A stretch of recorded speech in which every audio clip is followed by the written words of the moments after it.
오늘 본문 말씀을 중심으로 방금 장로님 소개하신 대로 이 세대를 본받지 말라 하는 제목으로 말씀 전할 때 여러분 은혜 받는 시간 되시기 바랍니다. 오늘 1절 말씀을 보면 그러므로 형제들아 내가 하나님의 모든 자비하심으로 너희를 어떠하노니 구원하노니 라고 말씀합니다. 이 말씀을 근거로 해서 여러분에게 드릴 수 있는 말씀은 권면을 잘 받는 사람이 되라. 첫 번째 뭐라고요? 권면을 잘 받는 사람이 되라. 오늘 본문 1절에 너희를 구원하노니 라는 말씀에서 그렇게 적용해 봅니다. 지금 바울 사도는 어디에 있는 성도들에게 이 서신을 보내고 있죠? 로마에 있는 성도들에게 이 서신을 보내고 있어요. 그러나 바울 사도는 로마에 있는 성도들을 한 번도 본 적이 없어요. 그래서 보고 싶어서 편지를 쓰는 거예요. 그런데 성령의 감동으로 이 편지가 서신이 쓰여져서 우리에게 성경으로 지금 들려 있는 것입니다. 로마 교회 성도들에게 오늘 말합니다. 내가 너희를 권한다, 권면한다. 그러면 로마 교회 성도들이 바울 사도의 권면 앞에 보여야 될 태도는 뭡니까? 그것은 권면을 잘 받는 것입니다. 로마서를 이 장장의 이 긴 서신을 써서 보낼 때 그걸 잘 받아들이는 거예요. 이런 권면을 잘 받을 때 유익한 점들이 참으로 많습니다. 신앙생활에서는 권면을 잘 받으면 영적으로 성장하는 것을 경험하게 됩니다. 우리가 신앙이 자라갈 때 그냥 자라가지 않습니다. 누군가 끊임없이 내 곁에서 권면합니다. 특별히 하나님께서 권면자들을 세우셔서 여러분을 권면하지요. 여러분, 권면이라는 것은 1대1로 권면도 있지만 강단에서 선포되는 말씀으로 권면도 있고, 여러분이 성경을 펼쳐서 읽을 때 하나님의 음성을 들음으로 권면 받을 수 있어요. 분명한 사실은 여러분이 권면을 잘 받는 다음 세대 또 우리 어르신들 되기를 주님의 이름으로 축원합니다. 누군가가 나에게 권면할 때 그 권면을 잘 들으면 내 신앙생활에 진보가 있고 성숙이 있고 신앙의 그 깊은 자리로 갈 수 있다는 사실을 믿고 여러분 신앙에 권면 잘 받으시기 바라고, 또 신앙 권면을 할 때 그 지혜를 얻을 수 있어요. 저는 멘토의 소중함을 많이 깨닫습니다. 저는 여러분의 인생에 멘토가 있기를 원합니다. 인생을 어느 정도 다 사셔서 나는 멘토는 더 이상 필요하지 않다 그러면 예수 그리스도만이 여러분의 멘토가 되셨으면 좋겠고, 그러지 않고 내가 살아갈 삶의 여정이 좀 있다, 이런 분들에게는 제가 강력히 권합니다. 권면합니다. 인생의 멘토를 꼭 두라. 그 인생의 멘토는 여러분이 보실 때 신앙적으로 성숙해야 됩니다. 그리고 인격적으로 앞뒤가 다르지 않아야 합니다. 그리고 부부간에 아주 화목해야 되고 자녀를 말씀으로 잘 양육하고 있는 그런 분이어야 합니다. 여러분이 인생의 멘토를 딱 정해두면 여러분이 어떤 벽과 같은 문제에 부딪혔을 때, 어떤 선택을 하기가 어려울 때, 삶의 방황이 있을 때 그 멘토에게 내 삶의 사정을 내놓고 고면을 요청하면 그분은 살아온 지혜와 자기가 알고 있는 성경의 지식과 기도에서 얻은 그 지혜로 우리에게 고면할 수 있어요. 그 고면을 잘 받으면 방황을 쉽게 끝낼 수 있고 문제를 속하게 성경에 맞게 해결할 수 있고, 그리고 어떤 선택을 할 때는 바른 선택을 할 수가 있어요. 여러분, 지혜로운 이런 권면들이 우리 신앙과 삶에 매우 유익하다는 사실을 여러분 꼭 기억하시기 바라요. 그래서 우리 인생의 성공과 실패를 결정짓는 요소 중에 하나가 권면을 잘 받느냐 잘 받지 않느냐라고 하는 사실. 여러분, 구약 성경에 보면 권면을 잘 받았던 왕이 있고 권면을 잘 받지 않았던 왕이 있어요. 권면을 잘 받았던 왕은 나라를 아주 잘 다스려 가요. 그러나 권면을 받지 않은 왕은 망국의 길로 가요. 여러분, 솔로몬의 아들의 이름이 누굽니까?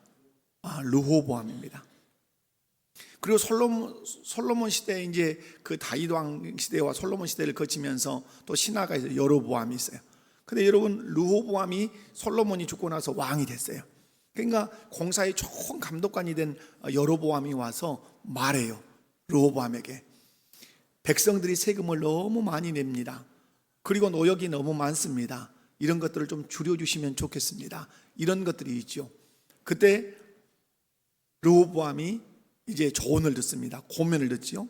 아버지를 도왔던 연세가 많이 드신 지혜로운 분, 그 노인분들을 모셔옵니다.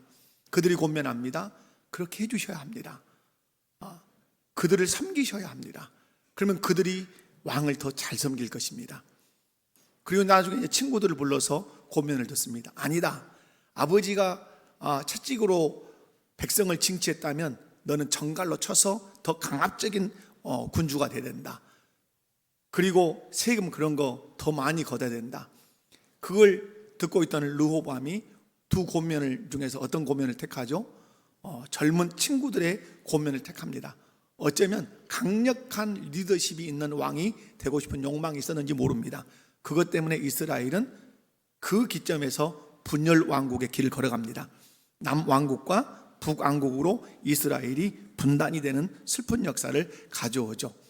그러나 여러분, 우리가 이스라엘에서는 이제 모델이 되는 왕이 다윗 왕입니다. 다윗 왕은 정말 큰 실수와 범죄를 저지른 사람이죠. 밧세바를 범하고 그의 남편을 죽이고 이런 일들을 했어요. 그때 하나님께서 권면자로 누구를 보내시죠? 나단이라고 하는 선지자를 보내십니다. 나단이 예를 들어서 말하죠. 어떤 한 집에, 가난한 집에 양이 한 마리 있었답니다. 그 이웃집에는 모든 것을 가진 부자가 있었습니다. 근데 어느 날 그 부자가 자기 집에 그렇게 기름진 양이 많음에도 불구하고 그 가난한 집의 양 한 마리를 뺏어다가 그냥 잡아먹어 버렸답니다. 왕이여, 어떻게 하면 좋겠습니까? 그때 왕이 뭐라고 그랬습니까? 그놈은 죽여야 된다, 이렇게 말했어요. 그때 나단 선지자가 아마 그대로 정면을 응시하면 다윗 왕의 눈빛을 쳐다보며 당신이 그 사람입니다, 그렇게 했어요. 그때 다윗은 왕권으로 나단을 죽일 수도 있었어요. 그러나 그는 돌아서서 하나님 앞에 많은 눈물을 흘리고 뼈가 떨리도록 하나님 앞에 회개를 많이 했어요.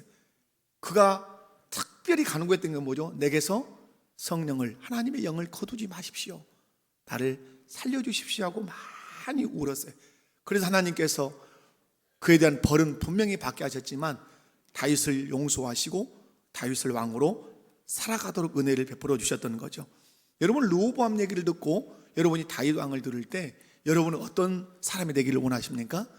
르호보암 같이 권면 따위는 필요 없고 권면을 한다 하더라도 내 어떤 육정을 자극하는 그런 권면을 받으시겠습니까?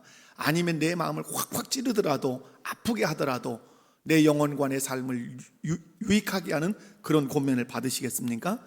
분명히 후자시겠죠. 오늘 로마서 12장 1절은 권면한다는 말씀으로 시작합니다.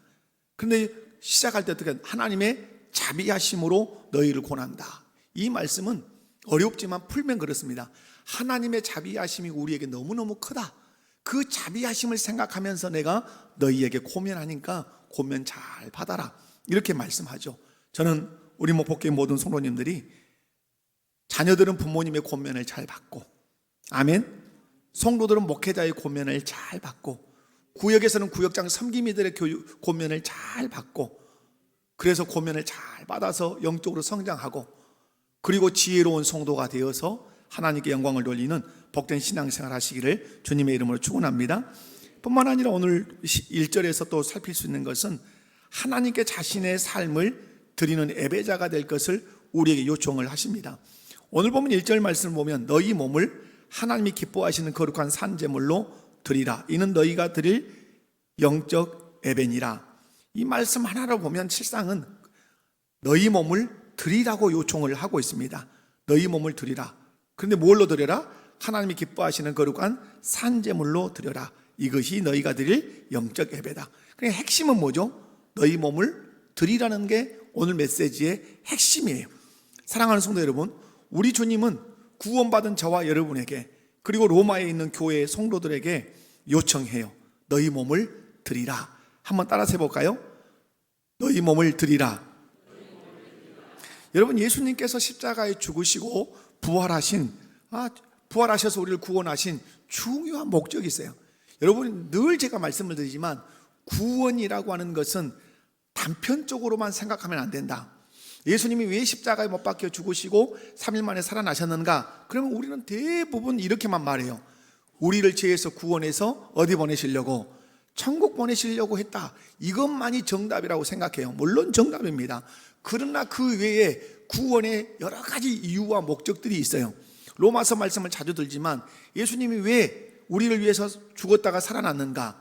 예수님이 우리의 주가 되시려고, 우리의 주가 되셔서 우리로 하여금 살아도 주를 위하여 살고 죽어도 주를 위하여 죽는 사람이 되게 하시려고 예수님이 우리를 구원하셨다고 그렇게 말씀해요. 오늘 말씀으로 보면 우리를 구원하신 중요한 목적이 또 하나 있어요. 그게 뭐죠? 하나님께 우리의 몸을 드리는 자로 살아가도록 하기 위해서 예수님은 우리를 위해서 십자가에서 죽으셨다가 3일 만에 살아난 거예요. 그러므로 여러분 이 시간 다짐해야 돼요. 나는 예수 그리스도를 통해서 구원받아서 그 예수님이 나를 누구께 바쳤어요? 하나님께 바쳤어요. 그러면 나는 하나님께 바쳐진 자로, 하나님께 드려진 자로 살아야 돼요. 그렇게 결단해야 돼요. 내가 예수님을 통해서 구원을 받았다면 이제부터 나는 하나님께 드려진 자로 살겠습니다. 아멘이십니까? 하나님께 바쳐진 자로 살겠습니다. 이 고백을 하셔야 되고 이 기도를 늘 하셔야 돼요. 예수님께서는 저와 여러분을 구원하셔서 누구께 드리셨다고요? 하나님께 우리를 드리셨어요. 그래서 로마서 말씀을 읽어보면 우리에게도 다른 사람의 영혼을, 다른 사람의 생명을 하나님께 바치라고 말씀해요. 그 사람이 누구라고 말하죠? 복음의 제사장이 되어 다른 생명을 전도해서 하나님께 바치는 사람이 되라고 요청을 하시죠. 무슨 얘기인가? 하나님께 드려진 자는 다른 사람을 하나님께 드리는 자로 살 것을 또 함께 요청하고 있다는 사실도 여러분이 기억하시면 좋겠어요. 내가 하나님께 드려진 사람이라 하는 사실을 여러분 꼭 기억하며 사시기를 주님의 이름으로 축원합니다. 자신을 하나님께 드려진 자라고 믿는 사람은, 이 사람은 삶의 규칙이 있을 거예요. 그게 뭐죠? 나는 하나님께 드려졌기 때문에 날마다 나를 하나님께 드리는 자세로 살 거야. 이것이 하나님께 영광을 돌리는 성도의 삶이라고 하는 사실을 믿으시기 바랍니다. 하나님께 자신을 드리며 사는 사람이 될 때 그 사람은 자신의 욕망을 제어할 수 있어요. 마치 나실인과 같을 수 있어요. 나는 하나님께 드려진 사람이야. 그러므로 나는 날마다 내 삶을 하나님께 드리며 살아야 돼. 그러면 내가 나를 하나님께 드리며 살려고 하는데 드리며 살지 못하도록 방해하는 것이 생길 수 있어요. 그게 뭐죠? 그것이 내 욕망이에요. 내 정욕이에요. 그러면 내 정욕이 충동지에서 온단 말이에요. 그런데 나는 분명한 내 삶의 정의가 있어요. 나는 하나님께 드려진 자고, 드려진 자이기 때문에 나는 드려진 자로 살아야 돼. 근데 드려진 자로 살지 못하도록 내게 욕망이 찾아오고 정욕이 충동지에 와요. 그러면 나는 거기서 부단히 선언하고 결정할 수 있어요. 나는 하나님께 이미 드려진 자야.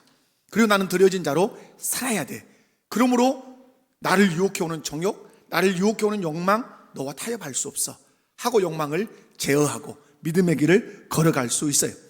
여러분, 하나님께 자기 자신을 드려진 자로, 또 드려진 자로 사는 사람은 경제 활동을 한다 해도, 아니면 어떤 건강 관리를 한다 할지라도, 우리 다음 세대들 공부하잖아요. 공부한다 할지라도 그 경제 활동의 목적, 건강 관리의 목적, 공부하는 목적이 분명해요. 나는 이 일을 통해서 하나님께 나를 드릴 거야. 경제 활동을 통해서 그 물질을 하나님께 내가 드리도록 하기 위해서 내 경제 활동을 할 거야. 내가 열심히 공부할 수 있어요. 열심히 공부한 목적이 뭐예요? 나를 이 공부를 통해서 하나님께 내 삶을 드리기 위해서. 또 내가 열심히 건강 관리해요. 100살, 120살까지 살려고? 그게 아니죠. 건강한 몸으로 건강한 삶을 하나님께 드리기 위해서 나는 건강 관리를 해. 그러면 우리의 삶이 단정하고 하나님이 영광을 받으시는 그런 삶의 스타일이 되는 거죠. 사랑하는 성도 여러분, 오늘 이 시간 분명히 정의합시다. 나는 하나님께 드려진 자다. 아멘. 한번 따라서 합시다. 나는 하나님께 드려진 자입니다. 드려진 자라면 하나 결단하셔야 되죠. 나는 하나님께 드려진 자로 살아가겠습니다. 아멘. 공부를 하든 건강 관리를 하든 돈벌이를 하든 내가 하는 모든 행위는 누구께 드리려고? 하나님께 내 삶을 드리기 위해서. 그래서 성경은 말씀하죠. 먹든지 마시든지 무엇을 하든지 다 하나님의 영광을 위해서 하라고 말씀해요. 이것이 오늘 성경에서 말하는 영적인 예배인 줄로 믿습니다. 사랑하는 성도 여러분, 우리는 예배당에서 예배 잘 드려야 합니다. 아멘이십니까? 옆에 분들 한번 바라보시면서 새해에는 예배의 승리자가 됩시다. 오늘 밤 그래도 우리 아이들까지 오니까 예배당이 꽉 찬 느낌이에요. 밤 예배지만 여러분, 왜 2시 예배 안 드리고 왜 밤 예배 드리냐고 자꾸 물어보는 목사님들도 계세요.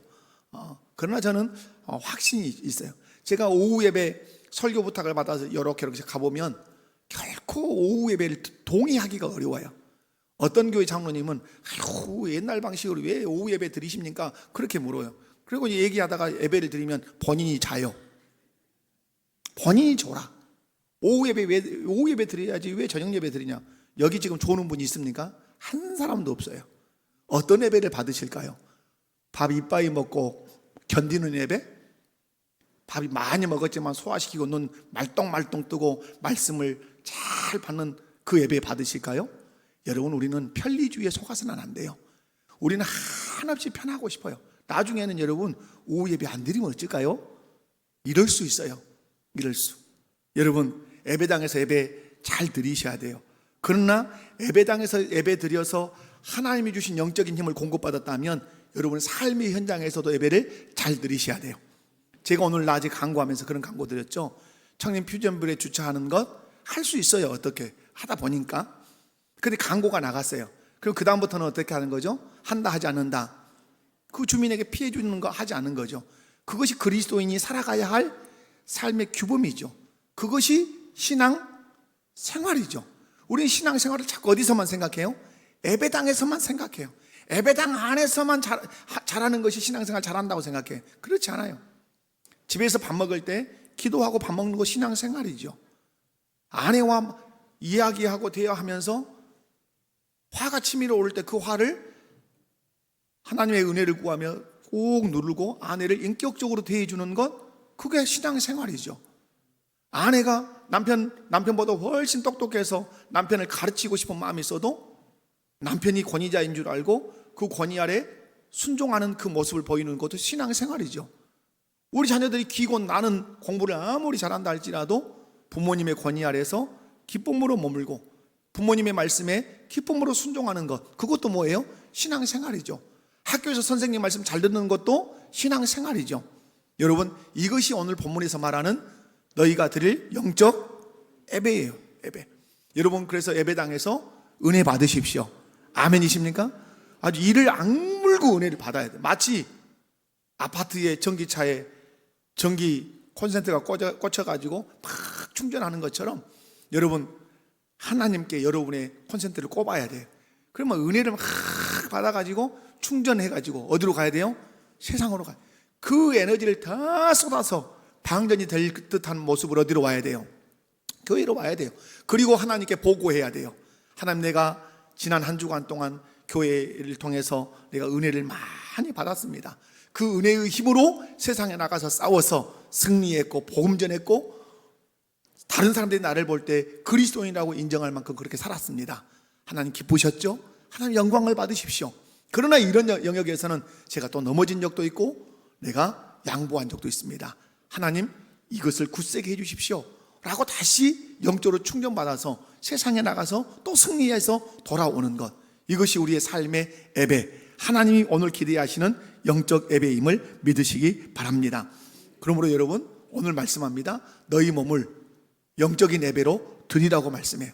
여러분의 삶을 하나님께 드리시기 바랍니다. 세 번째로는 하나님의 뜻을 분별하는 사람이 될 것을 2절에서 말씀합니다.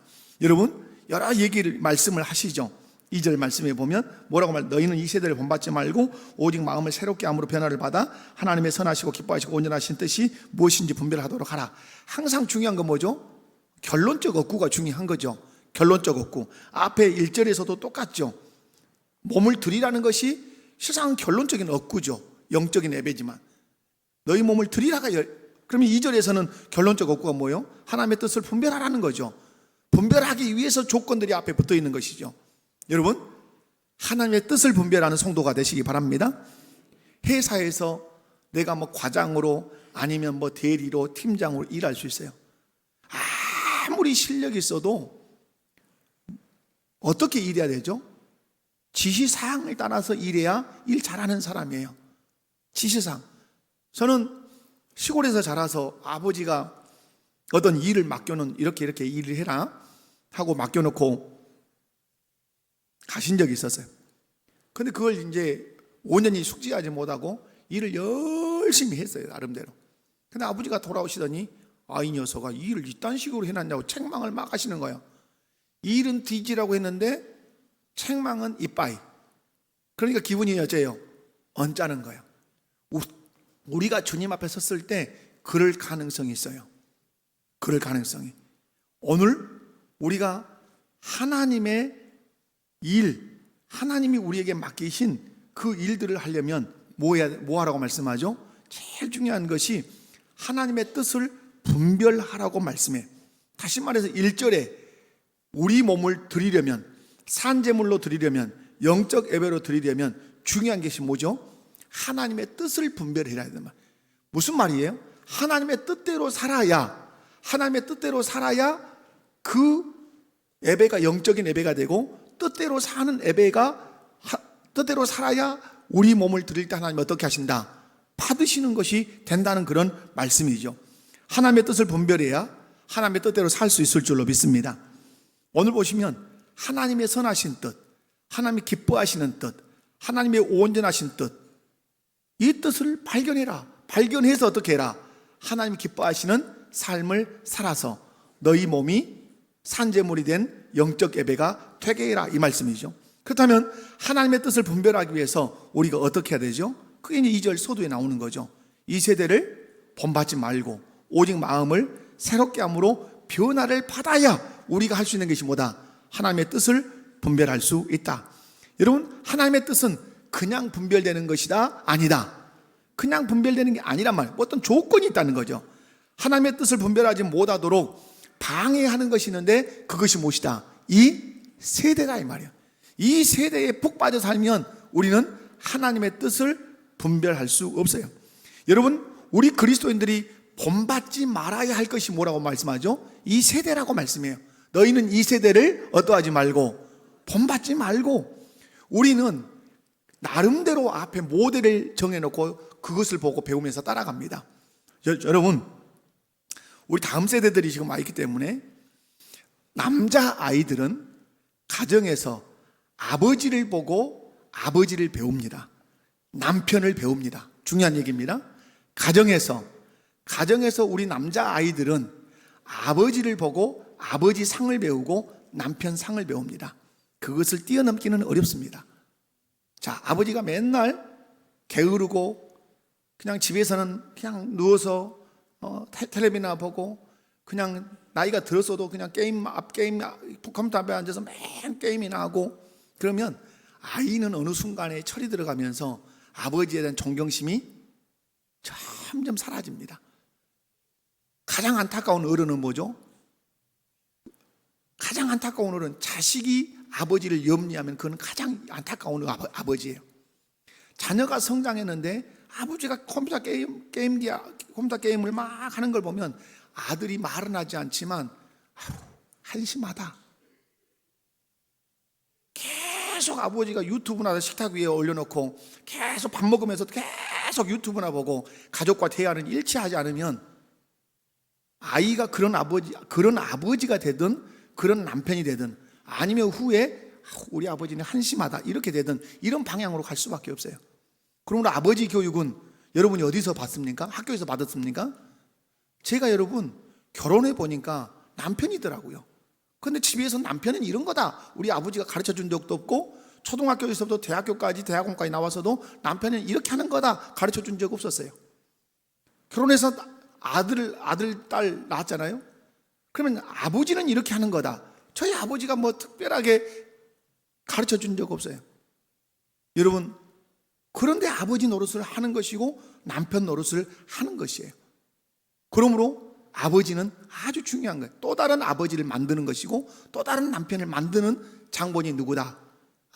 아버지라고는. 엄마들은 또 왜 중요하죠?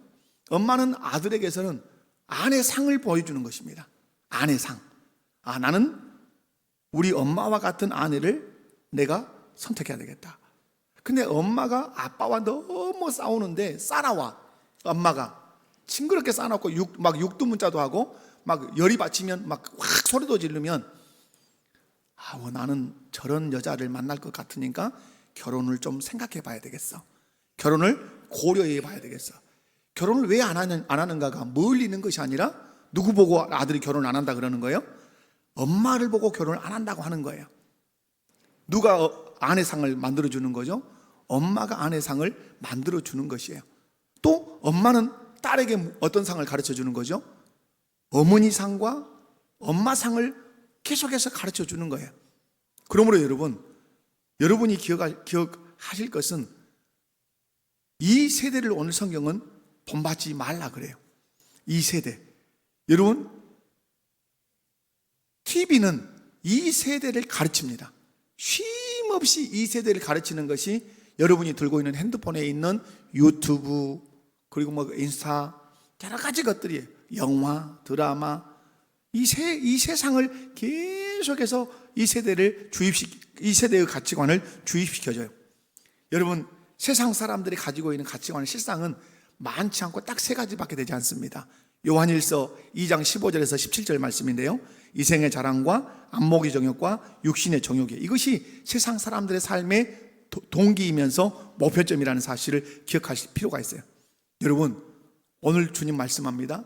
이 세대를, 하나님의 뜻을 분별하려면 뭘 본받지 마라?